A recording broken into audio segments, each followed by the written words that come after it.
Hola amigos, ¿qué tal? Stu here from Spain Speaks with a different type of video. Today I'm going to be looking at the book that I first used when I came to live and work in this country. This book here, which is called Living and Working in Spain, a survival handbook by an author called David Hampshire. And we're going to see if this book is still relevant today or whether things have changed over the last 20 years when it comes to living and working in this country. Now today's video is sponsored by the language app Fluent Forever, and I'll tell you a little bit more about Fluent Forever later in the video. Now let's get into the content and see if Spain has changed in the last 20 years. Now the first thing we're going to look at relates to finding a job, and let's see what they said back in 1995 about finding a job here in Spain. So, finding a job in Spain isn't easy, particularly outside the major cities where unemployment is very high. Furthermore, if you don't qualify to live and work in Spain by birthright or as a national of the European Economic Area country, obtaining a residence card can be even more difficult than finding work. Americans and other foreigners without the automatic right to work in Spain must have their employment approved by the Spanish Ministry of Labor, Ministerio de Trabajo, and obtain a visa before entering Spain. So there you go. Back in 1995 when the book was published, it wasn't easy to get a job in Spain, and it's still not easy to get a job in Spain today, especially if you're coming from outside the European Union, which was my case. Of course, I come from Australia. There's lots of people that come from the United States, and it has always been difficult for people like me, people that don't come from a European country, to get a job. Now, with the current Brexit situation and the UK outside the European Union, this is also going to apply to British people too. But as we can see, nothing has changed in those 25 years. Now let's have a look at employment prospects back in 1995. You shouldn't plan on obtaining employment in Spain unless you have a firm job offer, special qualifications, or experience for which there's a strong demand. If you want a good job, you must usually be extremely well qualified and speak fluent Spanish. If you plan to arrive in Spain without a job, you should have a detailed plan for finding employment and try to make some contacts before you arrive. Being attracted to Spain by its weather and lifestyle is laudable, but doesn't rate highly as an employment qualification. It's almost impossible to find work in rural areas, apart from low-paid farm work, and it isn't easy in cities in large towns, particularly if your Spanish isn't fluent. So firm job offer, special qualifications, or you're applying for a job in which there's a lot of demand, that hasn't changed, it's still the same. If you come to a country like Spain and expect to get a job as easy as you can get one back in your own country, you're making a big mistake. And the advice there about having fluent Spanish if you want to get a job in the mainstream Spanish job market is still applicable today. So if you can't get a job, what can you do? What was the advice back in 1995? Well, many people turn to self-employment or starting a business to make a living, although this path is strewn with pitfalls for the unwary. Many foreigners don't do sufficient homework before moving to Spain. While hoping for the best, you should prepare for the worst-case scenario and ensure that you have a contingency plan and sufficient funds to last until you are established. Before arriving in Spain, you should dispassionately examine your motives and credentials. What kind of work can you realistically expect to do in Spain? What are your qualifications and experience? Are they recognized in Spain? And how good is your Spanish? Unless your Spanish is fluent, you won't be competing on equal terms with the Spanish. You won't anyway, but that's a different matter. So starting your own business or becoming self-employed, according to the text, strewn with pitfalls. Now I'm in a fairly good position to talk about this because I'm self-employed.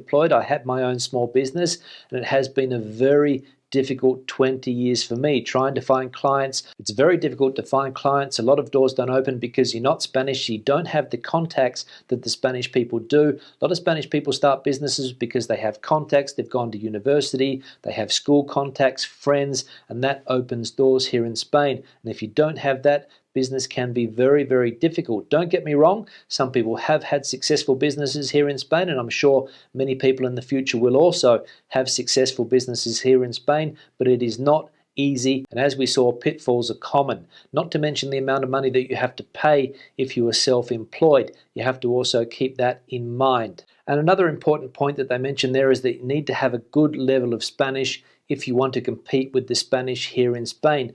Obviously, and on the topic of being fluent in Spanish, I'll just stop the video there to talk about the sponsor of today's video, Fluent Forever. Fluent Forever is a science-based language teaching application that will teach you a language that will stick with you for the long term. Fluent Forever's method is completely different to other language apps because of a technique called spaced repetition, and what this does is that it speeds up your fluency by training your brain 3 times faster than memorization. Now, as I always say, if you're planning to come and live in Spain, you need to learn the language. As we can see here in this text, it's fundamental if you want to get a good job too. And Fluent Forever is a comfortable and modern way to do this, and you can download the app on both Android and Apple phones. For me, one of the keys to language learning is vocabulary, and Fluent Forever will give you the words you need to start speaking to people in Spanish here in Spain. No fue fácil escribir artículos sobre el matrimonio, pero nuestros escritores lo han logrado. Now, if you download the app normally, you'll get a free trial, but if you click my special link in the description section below, you'll get a 60-day free trial, which is 4 times longer than the normal 14-day trial. So what are you waiting for? Click the link below, download the app, check it out for yourself for those 60 days,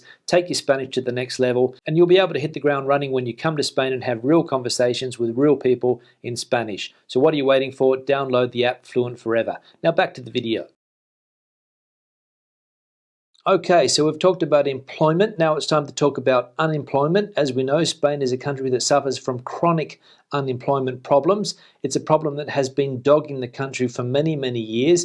And we're going to see what the situation was like 20 years ago or 25 years ago when this book was published and see if it has improved in recent times. Unfortunately, I don't think it has, but let's have a look. Like many European countries, Spain was still in the grip of a severe recession in late 1994 and had the highest unemployment in Western Europe, around double the EU average, 3 times that of the US, and 10 times that of the Pacific Rim. Spain produces 2 sets of unemployment figures which often give rise to confusion.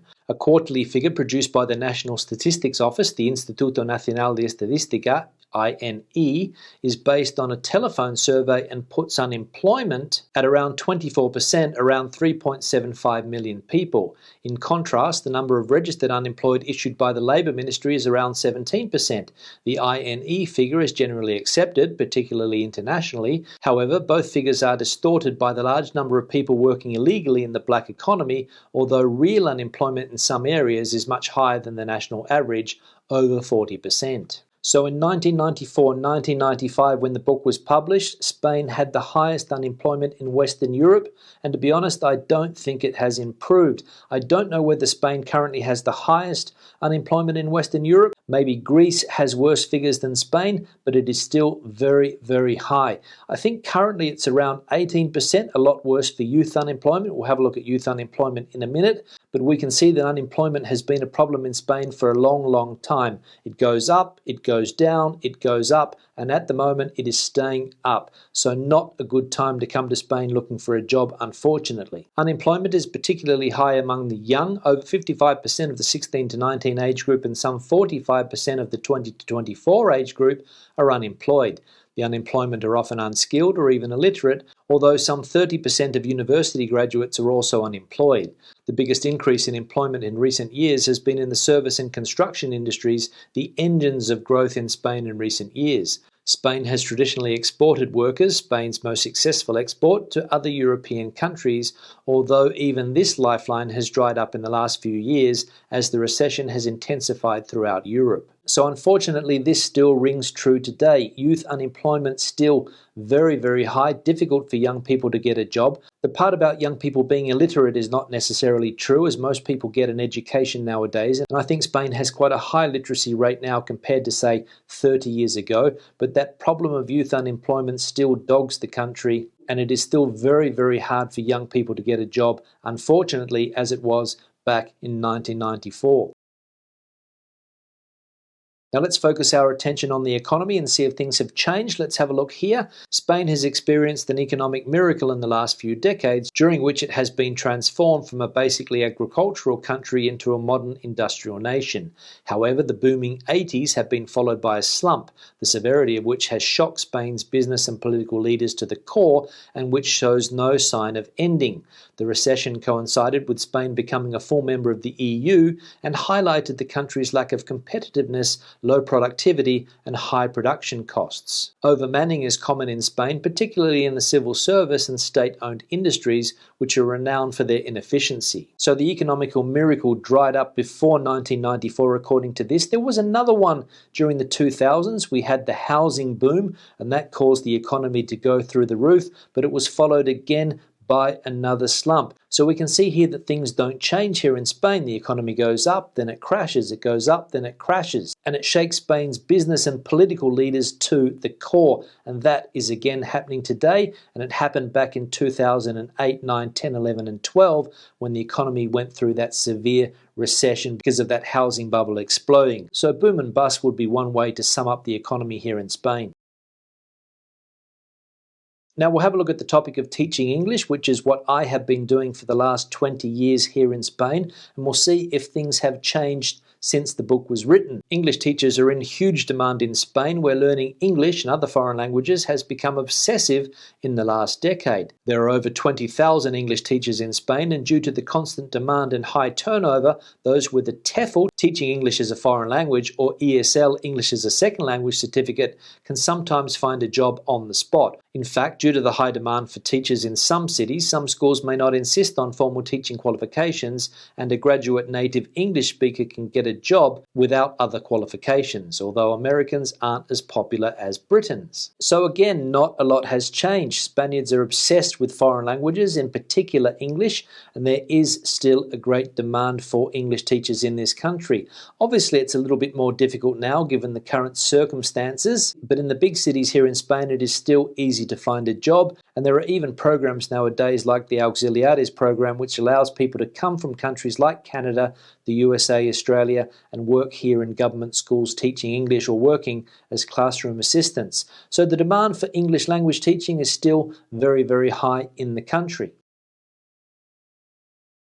Now we'll start to wrap the video up, and the final topic we'll look at now is bureaucracy, and we'll see if things have changed when it comes to red tape here in Spain in the last 20 or 25 years. Let's have a look. Spain is infamous for its stifling bureaucracy, and it is sometimes difficult to say with any certainty exactly what the correct procedure is for anything. However, things have improved, and officials aren't usually deliberately obstructive but make genuine mistakes due to ignorance of the latest rules or regulations, which have been changing at a bewildering pace in recent years. As a result, it isn't unusual for an application to be refused by one person in the morning and approved by another, or even the same person in the afternoon without any changes. If you are refused the permit, you shouldn't accept it as the end of the matter, but you should take legal advice. Many people employ a lawyer or a gestor to act on their behalf. So Spain was famous for its stifling bureaucracy, and unfortunately I don't think things have changed. A lot of people still seem to have trouble getting through red tape in this country, and the easiest and best thing to do, in my opinion, and also according to the book,